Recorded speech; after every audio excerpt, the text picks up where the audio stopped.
guys, welcome back to another episode of the Girlfriends and Gossip podcast, where we talk about faith, life, relationships, and everything in between. I hope you all had a wonderful week. I know I did, even though it was busy. I won't complain.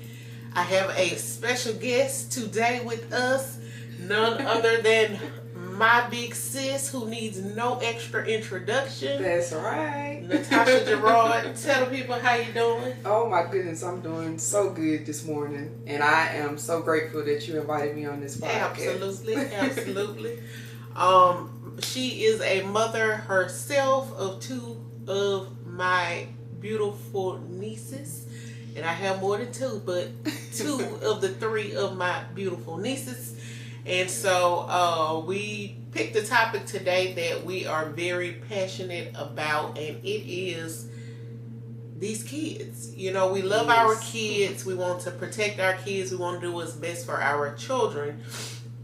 And in today's society, that's a little difficult, especially with internet access, just like the advancements in technology.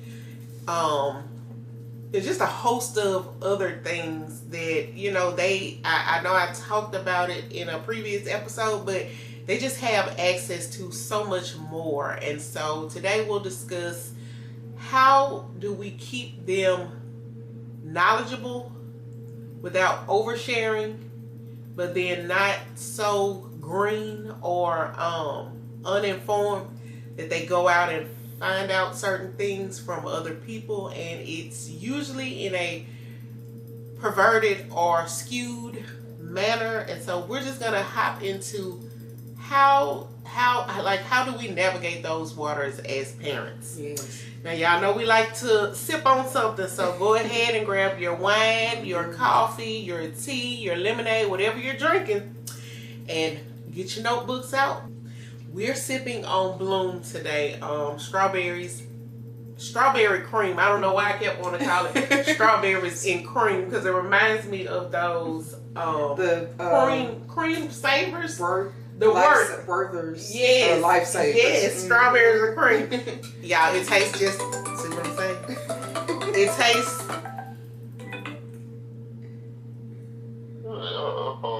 Yeah, we filming my podcast. I'm going to call you back. All right. Now, how they got through to do not disturb? Anywho, we're going to sip on this Bloom Pop strawberry cream soda. Look, don't crack yours open. Cheers. Ding, ding, ding. So, earlier in the week, the story that caught my attention and actually inspired this episode was I saw a story about Meta being sued. Well, not just Meta, it's Meta and other social media companies over allegations that their platforms and features can harm or addict young users. And it just got me to thinking, that's very much so relevant. We grew up in an age where social media just did not exist. No. Yes. And so I just thought it was important to discuss this. It's a major thing because my girls stay on their devices. They have phones. They have tablets. My girls stay on devices with their cousins. All the time. So I think this topic definitely deserved a deeper conversation and really a way for parents to have some sort of protection in place, because the ultimate goal is keeping our children safe. Right. I think for me the balance too is because even for this week, when my daughter's going through puberty, I didn't even know where to start. Yeah. What do I tell them? Do I tell them this little? Do I tell them enough? Mm-hmm. So it's a balance. And just like you said, we didn't grow up with social media and stuff. So and my kids know more about social media than I do. So it's a hard balance. Oh yes, it does make you feel like, I just remember when we were coming up, when we were learning how to use computers and stuff, with even our mom, and it was like, well, Mama, let me just do this for you. Right. Our kids are the same way. They're like, oh, you doing stuff like a grandma. Yes. Let me show you how to do this. And my daughter's always like, boo, let me help you out, boo. Right. And my kids even told me that I was typing on my phone like an old person. I was like, how do you type on my phone like an old person? I I guess we're not fast enough for them. I think that's what that means by that.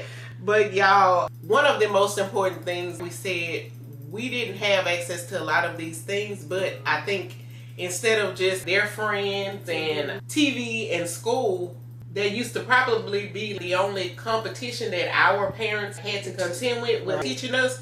We're competing with the entire world. Algorithms, influencers, viral trends, group chats. Yes. Strangers online, content specifically designed to keep people strolling, and not just people but kids especially. It's a lot. It's just so much to unpack. Right. But we really have to get ahead of it. I think that I was telling my sister, I was like, these kids can see something online on platforms, and I won't specifically call out a platform, but say for instance they see something online for 10 seconds and then it disappears, and you don't know that they saw it until 6-12 months down the line, maybe even years later. We just don't know how these things are affecting our children. So I think that we definitely got to get some tools to get in front of this. Right. And I don't know if you heard the story about, I believe his name is Paris Hilton. And there was something, I won't go into details, but there was something very dramatic that happened with him online last week. And they talk about the adults that saw it, but what about the kids that saw what happened to him? And that influences our children to think that's normal in this day and age when it's not. Yeah. Absolutely. I think the other thing too is, even with you just said, if the kids saw it, we put parental controls on their devices. We have passwords, all sorts of things in place to keep them safe. Right. But in my mind, is that all up to just the parent? Absolutely. And I don't think it is. But then as a parent, I feel like, yes, it's my responsibility, but how can I navigate that when most of it is the unknown? I don't know what I'm up against to be able to protect my children. Right, fully. And I feel like they continuously come up with technology to even get around that. They really do. So I do want to talk about something when it talks about protecting children's innocence and stuff too. It's one of those things of, you want to protect them, but then you don't want them to be so naive to the world and not know things. And that's a hard balance as a parent, you know, what to say, what not to say, when to say it, how to say it. It's a lot when it comes into dealing with things like that. So I guess I would pose the question, how much of the responsibility do you think should go to the parents versus some of these big tech companies? Ooh, that's a tough one, because it's just like, you can't say, oh, 20% belongs to the tech company, 80% belongs to. That's a really difficult balance. And I think it just depends on which platform you're up against. But it still is, it's one of those things, I don't know. I really don't have the answer to it. I'm at the point where I'm leaning towards, it's got to be a 50-50 split. More so because as parents, we have a vested interest in the well-being of our children. Right. And until we get these companies to see that same vested interest or the same value that we have put in our children equally, I don't think the technology will get better. I think it will continue being what it is. You know, it's like they keep trying to solve problems, but I think it's adult problems that they're trying to solve without actually thinking about kids are having these same conversations and dealing with some of these same situations. How do we protect them and keep them safe? Well, and you know, I think, you know, for a lot of the companies, yes, they're, you know, targeting the children too. But even with adults, like in this day and age, a lot of people, you know, are so big on becoming famous on social media and stuff. And, you know, that back in the day, like, it wasn't becoming famous on social media, but now you see everybody with all types of different, you know, outlets for making money.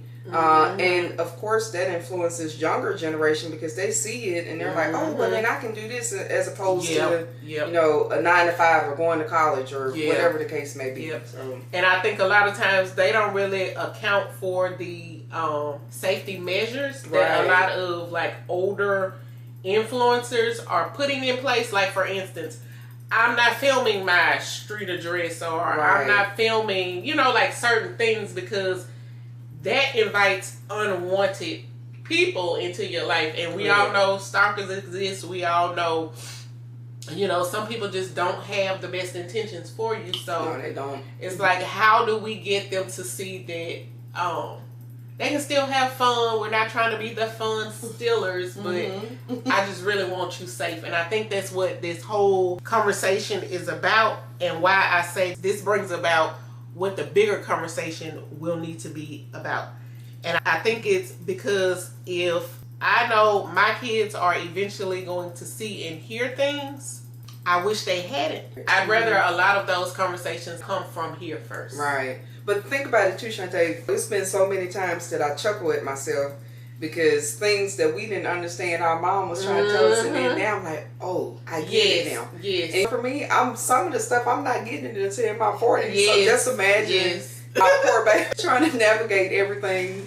I'm only doing this to protect you and whatever. You just don't want me to have fun. So I just always think about situations like that. You know what? My mama told me I would understand one day, and now I do. Well, I think too is because as parents, you're trying to figure out how much to share, what not to share. Right. But before we get to all of that, how do we protect their innocence without... Well, I feel like you had it right the first time. How do you protect their innocence but protect the parents' peace? Right. Look, protect their innocence, protect our peace, but not hide the truth. I think that's the biggest thing, because we don't want it to be where, I know I shared a story where I told my kid if she swallowed a watermelon when she was young, she turned into a watermelon, right? It's stories like that where it's like, believe whatever you tell they them. absolutely believe anything that you say, to the point that I had her traumatized even until this past week. My daughter, Lord, y'all, so she's at school in a cooking class and she decides to try lard.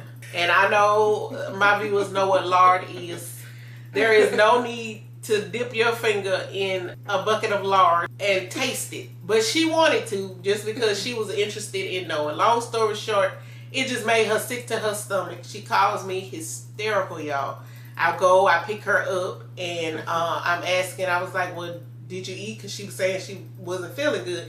Did you eat? Did you do this? Da, da, da. You know, all the questions. Is this starting? Are you sure? Da, da, da. And y'all, just her reaction to it all, it just brought me back to when I told her about watermelons. And in her mind, I think because I told her lard was just not the healthiest thing to cook with. My grandmother probably didn't cook with lard. Her grandmother cooked with lard. So that's just how far removed we are from cooking with lard. Some people still do it, obviously, because they're talking about it in her cooking class, but absolutely, we don't cook with lard. It's like, Ch.2, when you go to H-E-B, pick me up a lard. Pick me up a bag of a bucket of lard. No, they don't even sell lard. Do they sell lard? They might sell lard. Next time I go in the store, I'm going to have to look find out, yes. But y'all, I think overall, we as mothers, we try to protect our children from everything, especially painful things. Yes. And sometimes I think that is not the best thing. I think you can tell them hard truths without it being harsh, but so that they are aware. Correct. And I use my niece. She's getting older, especially in high school. There are so many influences in high school. So absolutely. The similarity for me is like how we were told, don't get in the car with strangers. Or if you go somewhere, come back with the same people you came with. Don't take drinks from people that you're not supposed to. Absolutely. But then how do you add the digital part of it also? Like you said, when you have so many trends and stuff, I won't lie to you, I look at the trends sometimes and I even try to do them. They have this new song, Ben, and I was in the mirror trying to learn how to do the dance because it's just one of those things. There's a fun side to it, but there's also a dangerous side to it too. So which it just means we just gotta have age appropriate conversations about all of these things. Sex and relationships, especially for your high school, even middle school kids, because that is the coming of age for a lot of them now. And for some, it's a lot older, it's a lot younger than that, even, unfortunately. Well, so just like you were saying, and I think I mentioned it earlier about what is appropriate for a certain age. And I told you, obviously I'm new to this, but even with puberty, I literally, and guys, you're gonna laugh at me. It's okay, I understand.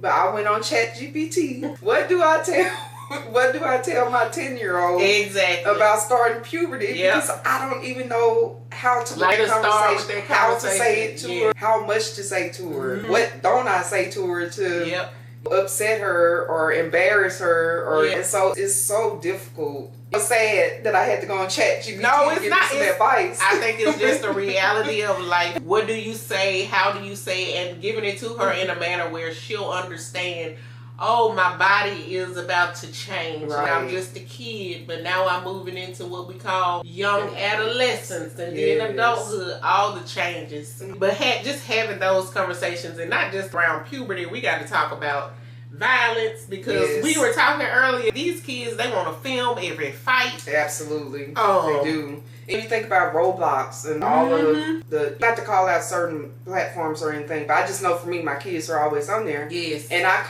tell them, I'm very intentional about saying, whatever you see on there is fantasy. Digital fantasy. Yes. Just know in real life, if you do this, this will happen. Absolutely. You know, so I tell them that all the time. Absolutely. Letting them know that that's a game. Yes. Like, please know that that's only a game. Oh, yes. Stuff that they see online. We just got to have conversations with our kids about racism, prejudice, drugs, alcohol, obviously. I think we hit on those a lot, but what we don't hit on enough when it comes to this digital world and this world of technology is the digital footprint that follows you.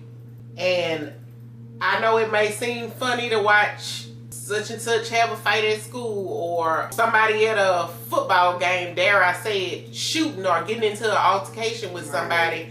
All that stuff follows you, and honestly, sometimes I'm happy that it follows you, because why are you shooting at a high school football game? Absolutely. And I think the one thing that kids now don't understand is you live in a world where whatever you did when you were younger, when you go to apply for a job or you go to do this, and God forbid they run across that whoever's the hiring authority and stuff, and they see the stuff that you did when you were in your younger age, or even when you're in college, or there's so many stories about people who have been caught saying things that they shouldn't have said back in the day. Absolutely. You know, I get it, people mature, but it follows you, and it comes back full circle whenever you get to a point where you're now mature. Your immaturity is still showing. Absolutely. Yep. And it has been the demise of what they call cancel culture for a lot of people. Some stuff you said it, you can't take it back, because that's right. People don't always immediately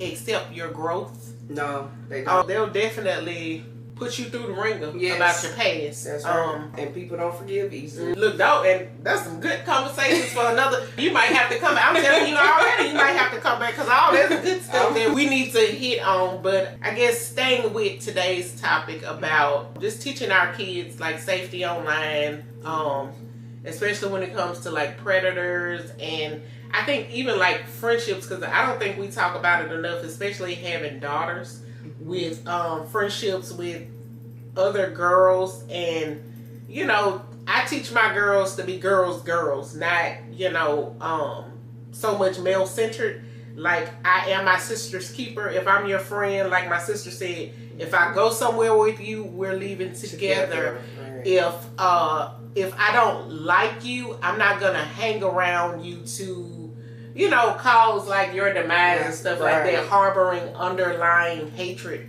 for you. I teach my kids that, and that's a big one too, especially with girls. Yes, it is. Because we know some girls can just be nasty, just rude, mean, very much so mean girls, and I'm definitely not you know, not okay with it. No, I'm not either. And you know, at any age, because even, you know, for my 5th grade, she'll come home, me and so have beef today, or we not speaking, and I'm like, so what happened so tragic that you guys are not friends today?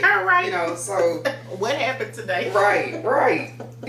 And then the next day they're back best friends. So, and then, you know, another thing, and maybe you can answer this a lot more, because I know my kids are closer in age, but, you know, even with your children, you have, an older daughter, and then you have the middle. So how does that influence of what she learns? Exactly.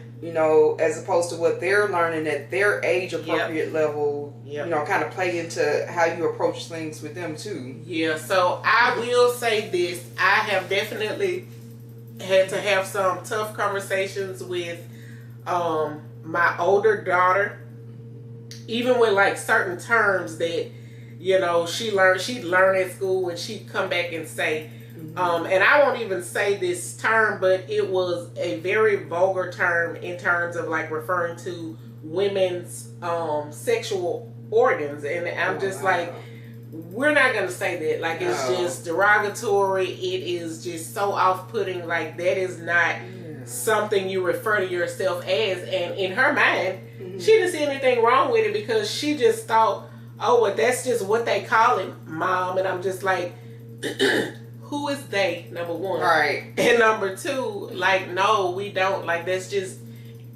I don't know who told it to you, but it's disrespectful, and we just don't refer to ourselves like that. Right. Like, you have to carry yourself as a respectable young lady in today's society, especially.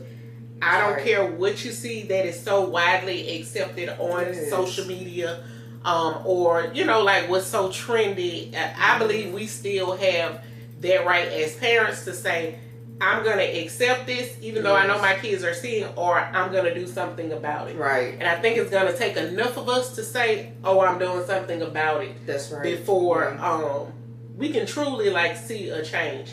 And I've always been the way, I don't really care what this person's mom allows them to do, or what they do in their household. That's their business. That's their home. Yes. But what I allow in my household won't be the same thing. Yes, absolutely. I tell them all the time, I'm your mama. Yes. I'm not their mama. Absolutely. Absolutely. And I asked the question, I was like, oh, so what's such and such's mother's name? Mm-hmm. Oh, not me, right? Right. So, yes, just like you said, that's their mama. That's their business, what they do.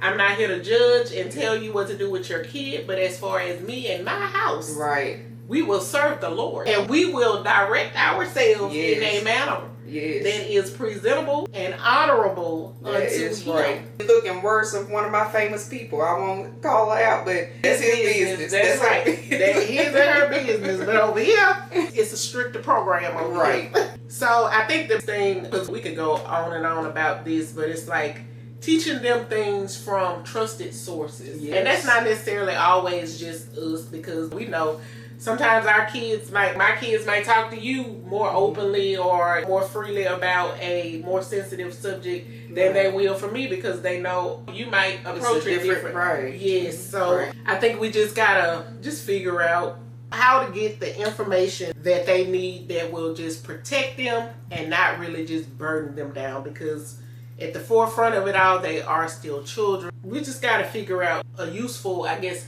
filter for deciding what to share, what not to share.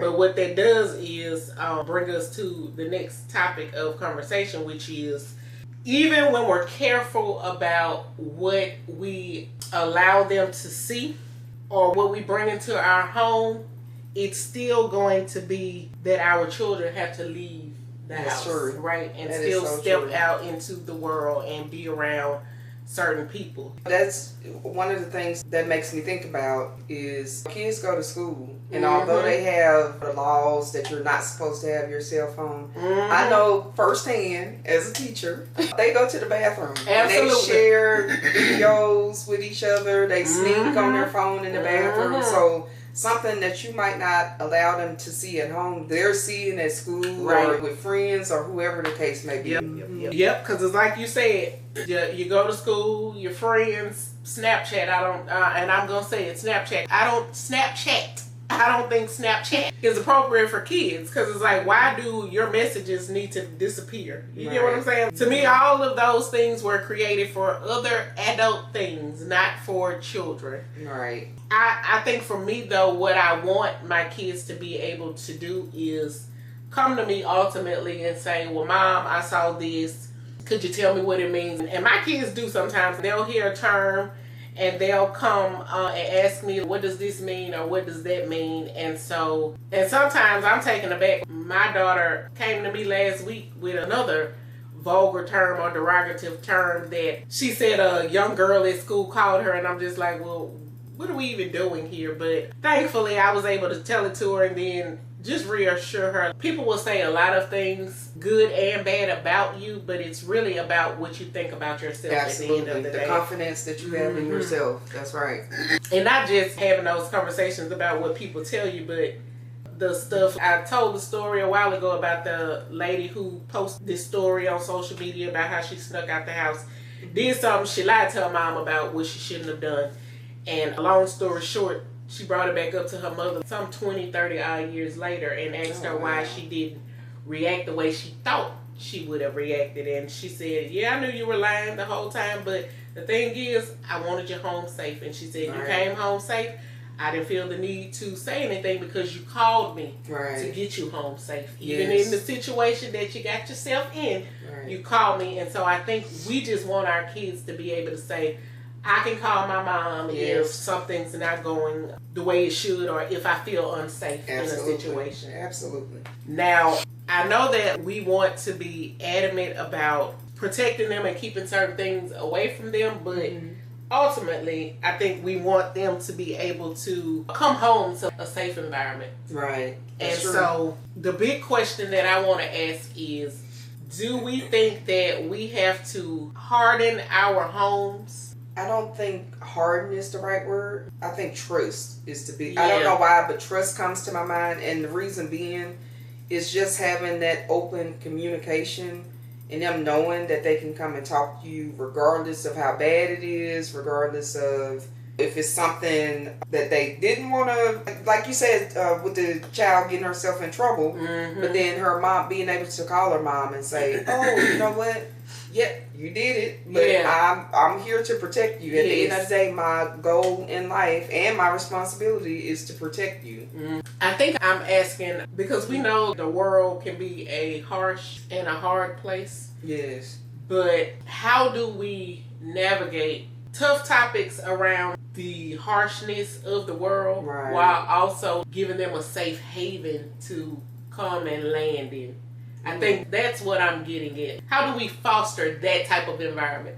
Because we gotta have the tough conversations. Yes, there's no way around that. No, it's not. It's why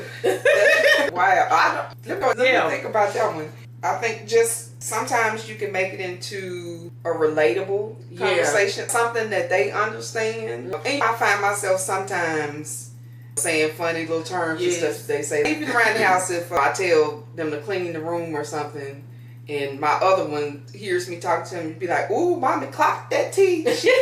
Clock it. And you just like, why? But I think the biggest one would be to just be relatable with them or have those family traditions. One of the biggest ones, just going back to old school of sitting around the dinner table. You sit there, that's one of those times where you can talk about some of those conversations and topics that may come up. Or most of the time kids will tell you, oh, this happened at school today. And then you balance of how you say it to them, what to say, celebrating little things. They do something right or just doing little things like that they can relate to in order to talk on their level about whatever the situation or circumstance is. And I heard you when you said about the sitting at the dinner table immediately, I was like, and keeping it device free. Oh my gosh, yes. Because that's the times like that is really when you find out what your kids went through during the day. Absolutely. They may not even be thinking about it, but then when you're directly tuned into finding out, well, how was your day? And did something happen in your day and they didn't even remember it, but then when you ask about it, it's like, oh, I remember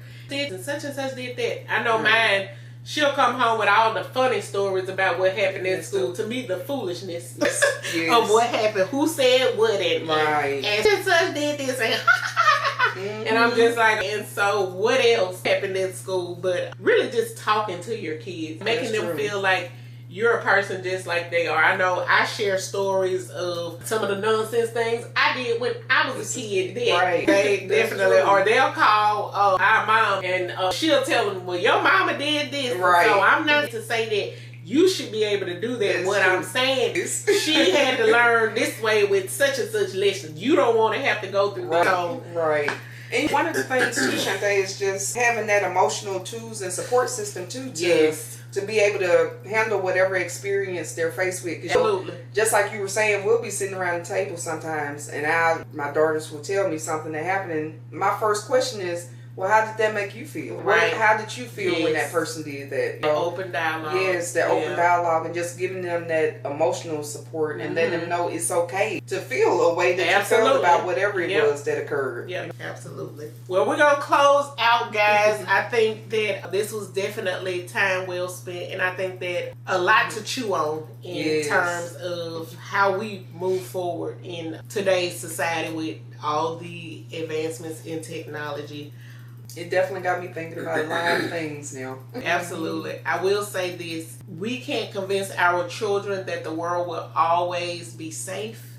Our job is just to teach them how to recognize when it isn't and make sure that they always know where safety lives, which is with us in our homes, in trusted and super trusted, super vetted sources. Right. In our home and in our hearts. Yeah. Because as parents, we're going to protect their childhood, but we also need to tell them the truths that they need so that they can just be aware and know what to do in certain situations. We got to give them the tools to navigate it, but also learn that we still won't be able to control every single thing that comes across them. And then I always want my children to know that my door is always open. Right. If you ever need to walk through it to talk about something. That's true. So, that's very true.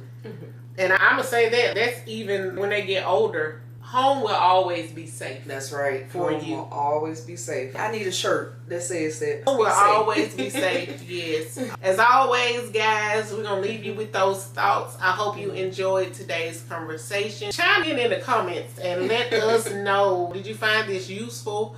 And what can we do? What are things that you're doing in your home to date to protect your children? Right. What tips, advice do you have for if something is working for you that can work for other parents? Absolutely. Now, I always have a little gift for my guests because they take time out of their busy lives and their busy schedules to come and entertain me and chit chat with me and have a little girlfriends and gossip. So this is a gift from me to you, giving you your flowers. Thank you. You can open it now, or you can open it later. I will open it now. I didn't know that gifts were a part of this. Absolutely. I will be back, people. Look, I will be back. I'm not saying I'm bribing y'all to come be a guest on the podcast. Oh, God, it is so pretty. She got her flowers. Yes. She got her flowers. Yes.